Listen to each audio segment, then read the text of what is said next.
Justamente para a gente poder, inclusive, mergulhar nesse assunto, né, Débora? Porque é inacreditável o tamanho do... Para além de você não conseguir tomar um banho quente, aí o elevador que não está funcionando, todo mundo na escada, isso já é um problema. Mas é quem perde financeiramente com tudo isso. E tem uma apuração do analista aqui da casa, Fernando Nakagawa, revela que desde 2019, a Enel São Paulo cortou mais de 35% dos funcionários entre próprios e terceirizados, é isso? Isso mesmo. Bem-vinda, meu bem. Bom dia. Obrigada, meu amor. Bom dia. Pós-feriado, né? A gente vai entrando aqui, engatando no eixo, né?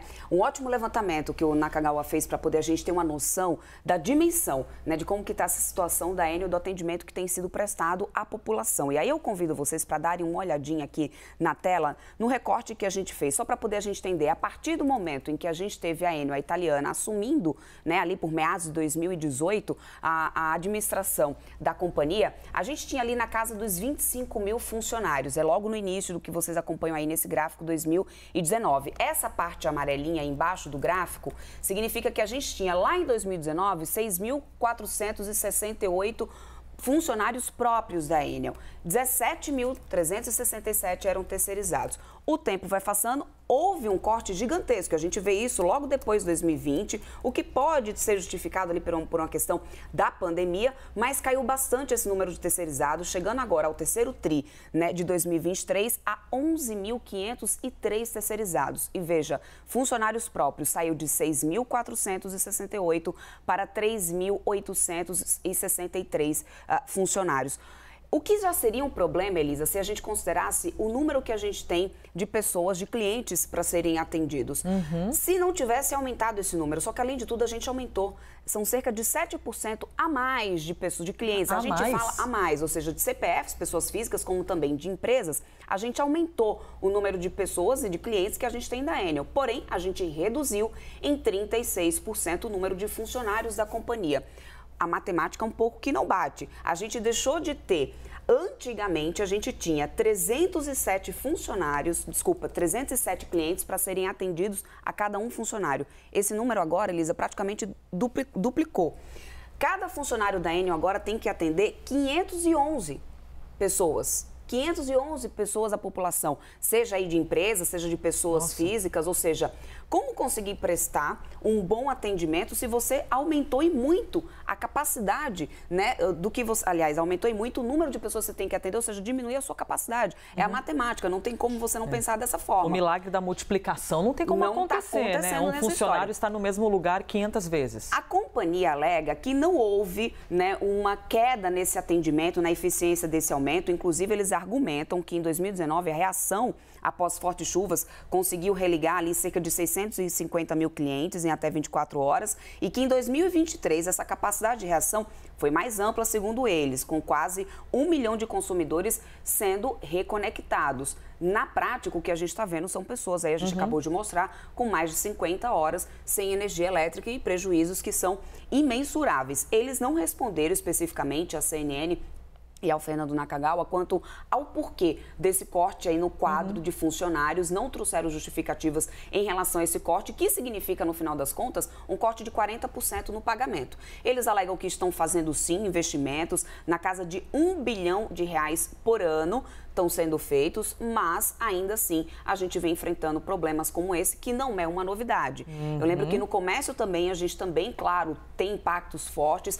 Sempre existe em datas como essa, que a gente tem feriados prolongados, a expectativa de aumentar o movimento do turismo, o movimento do comércio, e claro que isso tudo foi se frustrado diante desse cenário de uma incapacidade. Até os aeroportos fecharam por aqui. Então, como que fica a situação? Shoppings, imagina, o shopping é um lugar que você não imagina que vai faltar energia, né? E você tem ali muitos consumidores, consumidores deixando de consumir, mas muitos lojistas deixando de vender. Exatamente. E o impacto muito grande, né, Débora? Eu até conversei com o pessoal da FEComércio agora pela manhã para entender um pouco. Eles ainda estão fazendo um levantamento desse impacto, mas eles também estão fazendo, Elisa, um estudo de mecanismos ali para poder conseguir favorecer algum tipo de compensação para esses lojistas, para o déficit que eles estão tendo agora, nesse momento, né? Então, eles estão estudando alguns mecanismos, eles vão passar para mim mais detalhes sobre isso, a gente vai trazer aqui para vocês, mas que, com certeza, o impacto financeiro, esse existe, não tem como. E aí, se a gente olha por um outro lado, a situação que a gente tem hoje, de atendimento sendo disponibilizado, cada funcionário tendo que atender a mais de 500 usuários,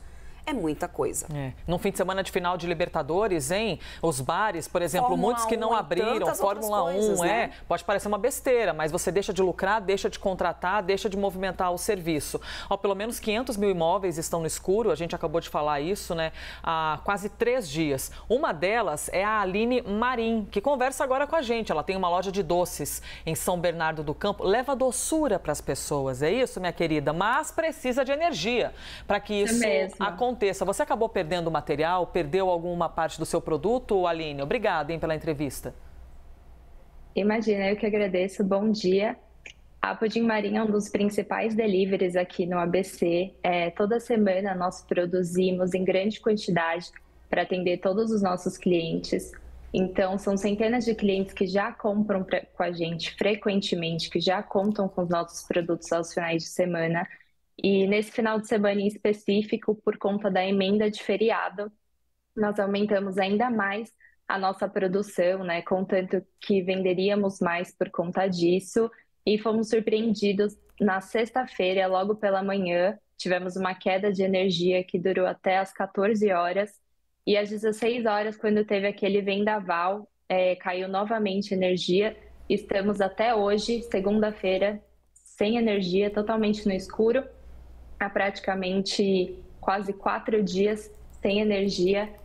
Nós aumentamos a produção, então tentamos inúmeros contatos com a Enel, não tivemos retorno, abrimos vários chamados, tanto no aplicativo, fiquei mais de 1 hora no telefone tentando contato com eles. Então acho que o pior de tudo de não ter energia é também não temos um posicionamento por parte deles, não sabemos quando vai ser restabelecida, não sabemos mais o que fazer para amenizar o nosso prejuízo, tanto de não estarmos vendendo nos nossos melhores dias, que são sexta, sábado e domingo. Então, isso é um prejuízo muito grande e com certeza vai afetar o nosso faturamento no final do mês, quanto toda a produção que nós fizemos durante toda a semana, que estamos aí correndo risco de perder completamente tudo. Aline, essa informação que você nos traz aumenta ainda mais a gravidade do momento, porque você já tem um problema de perder parte daquilo que você tem, que estava congelado, não fazia as entregas, tudo mais. Então você nos disse que você tentou contato com a empresa responsável pelo fornecimento de energia, seja pelo aplicativo ou por outros locais, eles não deram retorno, é isso? Tampouco disseram a você, estamos sobrecarregados, em tanto tempo vamos retornar? Não. Eles não deram nenhum tipo de retorno. Eu acredito que uns 4 ou 5 chamados pelo aplicativo. Tentei inúmeras vezes ligar, ou dava ocupado, ou ninguém atendia. Quando conseguiram me atender foi através do robô, né, da automatização. Fiquei mais de 1 hora esperando para ser atendido, porque eles falaram que ia me redirecionar para uma atendente. Não redirecionaram, fiquei 1 hora na linha sem nenhum tipo de retorno. Impressionante. Você consegue estimar de quanto foi sua perda aproximadamente, Aline? Eu acredito que uns 20%, porque a gente contava com esse feriado, né? Que geralmente feriado, final de semana, a gente vende muito. Então, acredito que vai impactar em uns 20% do meu faturamento no fim do mês. Você vê o tamanho do problema, né? Olha, muito obrigada, viu, pela sua entrevista. Aline Marim, empreendedora e trazendo pra gente o relato, né, na vida prática do tamanho do problema dessa queda de energia. Muito obrigada. Imagina, eu que agradeço. Pois é, Débora, aí os impactos econômicos são muitos, né, na vida das pessoas. Exatamente aquilo que a gente vinha conversando, né? Ou seja, a falta de estrutura para o atendimento, ou seja, essas pessoas que buscam atendimento, tá aí ela para poder falar melhor do que ninguém para poder trazer, sentindo na pele realmente isso. Eu cheguei a receber um e-mail da Enel relatando sobre esse problema da falta de energia, isso ainda lá na sexta-feira, e eles dizendo que eles estavam com dificuldades para retornar os atendimentos. Essa dificuldade estava existindo, pedindo um pouco mais de paciência. Eu ainda consegui receber esse retorno por e-mail. E aí ela que tem aí o seu empreendimento não conseguindo, né? Ou seja, tá aí as imagens que vocês acompanham agora aqui na tela pra gente, do prejuízo que ela tem agora nesse momento diante dessa falta de energia. Não, e você tem gente que vende meio-dia para poder ter dinheiro à noite para jantar, né? Eu citei aqui agora há pouco as marmitas, as pessoas que vendem os congelados por sobrevivência mesmo, né? Que já vem se recuperando, por exemplo, de um período de pandemia, eventualmente perderam seus empregos e começaram a ver alternativas de sustento e, de repente, com uma queda de energia que a gente repete aqui, foi sim uma chuva além da conta, foi de fato um problema, assustou todo mundo, uma ventania, assim, particularmente, nunca tinha visto nada parecido na cidade de São Paulo. Porém, quando você é uma empresa responsável pelo fornecimento de energia, imagina-se que você tem ali alguma estrutura de risco, de crise, para poder dar conta desse tipo de acontecimento. Aproveitando que a gente está falando sobre os consumidores e seus problemas prejudicados pela falta de energia, eles têm direito, à reparação de danos. Quem explicou isso aqui para a gente é a advogada especializada em direito do consumidor, a Maria Inês Dolce. Vamos ouvi-la. Olha, o primeiro caminho é entrar em contato com a companhia de energia elétrica e informar a respeito do tipo de prejuízo que ele teve pela falta de energia, descargas elétricas, que puderam, por exemplo, trazer danos em equipamentos, ou então existe a possibilidade também daquele dano material. Ele tem que ter ali toda a... tudo documentado, né? Por exemplo, tirar fotos, fazer vídeos, né? Para que ele seja compensado. E também existe a possibilidade não só da compensação material, mas também dos descontos na conta de luz. Então, deve-se procurar a empresa de energia elétrica, pleitear os ressarcimentos que entenda ser devidos, e o prazo, é importante saber que a empresa ela tem que responder em até 90 dias. Então, a solicitação de ressarcimento, ela pode ser realizada por meio de atendimento telefônico, pode ser por meio de internet, né? Agora, o que não pode é a empresa não mostrar o caminho para o consumidor reclamar. A empresa tem que disponibilizar, principalmente nesse momento, nós sabemos que tem muitas regiões ainda sem energia elétrica, um canal para reclamação e um canal também para ser informado quando é que vai haver um retorno da energia elétrica. Nós acabamos de ouvir da Aline, empreendedora, dizendo que fez justamente isso que a advogada estava indicando. Ela tentou pelos canais de comunicação, por aplicativo e até agora não recebeu qualquer resposta da Enel. Vou ressaltar aqui 2 aspectos bem importantes para essa segunda-feira.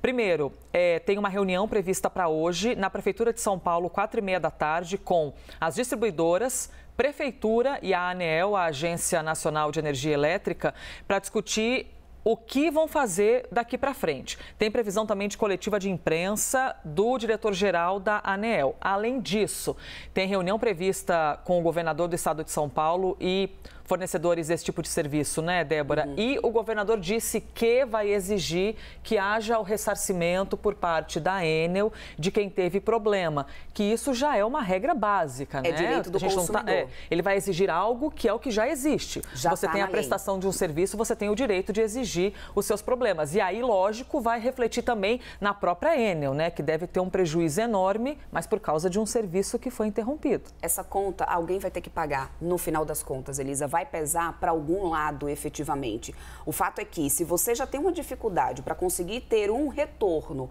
quanto ao fornecimento básico de energia, que é o caso que, inclusive, né, ela conversou aqui com a gente ainda há pouco, mostrando essa dificuldade que ela teve até de contato com a companhia, avalie se você vai ter algum tipo de facilidade para conseguir ter esse ressarcimento no prazo de 90 dias, que é o básico, que é garantido aí pelo Código de Direito do Consumidor. Isso em qualquer situação em que você tem um serviço sendo prestado ou um produto sendo vendido, se você tem algum tipo de dano, você tem o direito de ressarcimento dentro de 90 dias. É claro que isso vai requerer mais paciência, você tem que comprovar tudo aquilo, é mais dor de cabeça, além do próprio prejuízo que você está sentindo no bolso. Além disso, a gente até reforça, viu, Elisa, que também tem uma preocupação da própria FEComércio em trazer todos os mecanismos ou alguma possibilidade de mecanismo de fazer esse tipo de compensação, porque no final o prejuízo existe, a conta vai chegar para poder ser paga no final do mês. Essa compensação não vai vir agora, tem um prazo de 90 dias.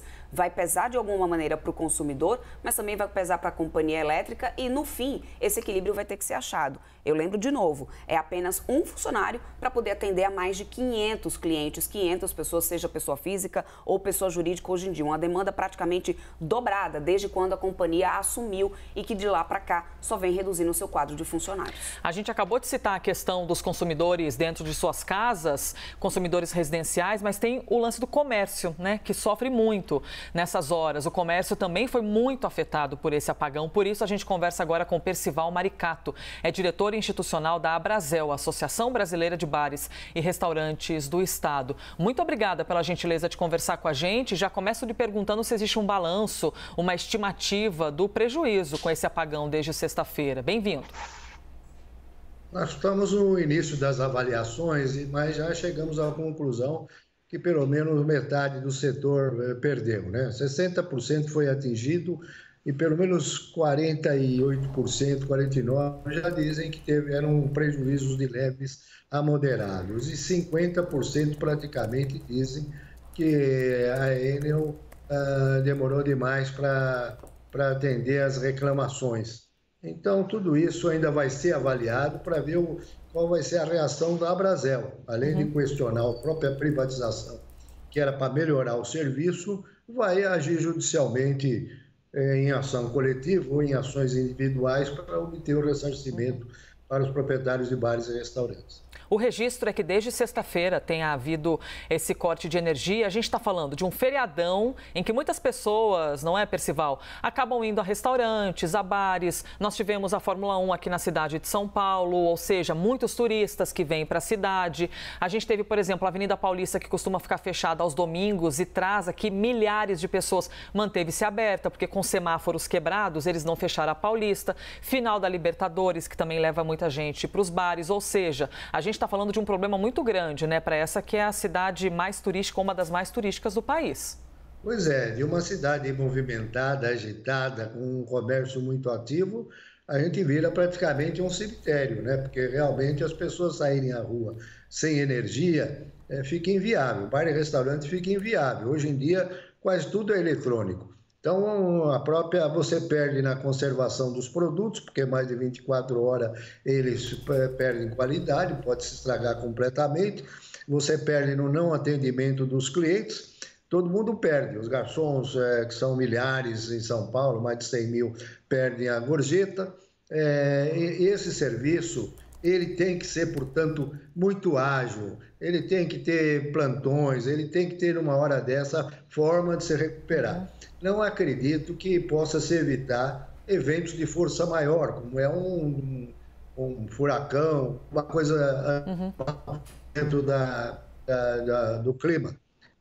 Mas o conserto não, o conserto ele tem que ser ágil o suficiente, e isso a Enel vai ter que provar. Nós vamos notificar, pedir a prova de que ela não atendeu por causa de alguma coisa algum tipo de força maior, porque se não foi força maior, então só pode ter sido ineficiência e falta de serviço, né, como prevê o código.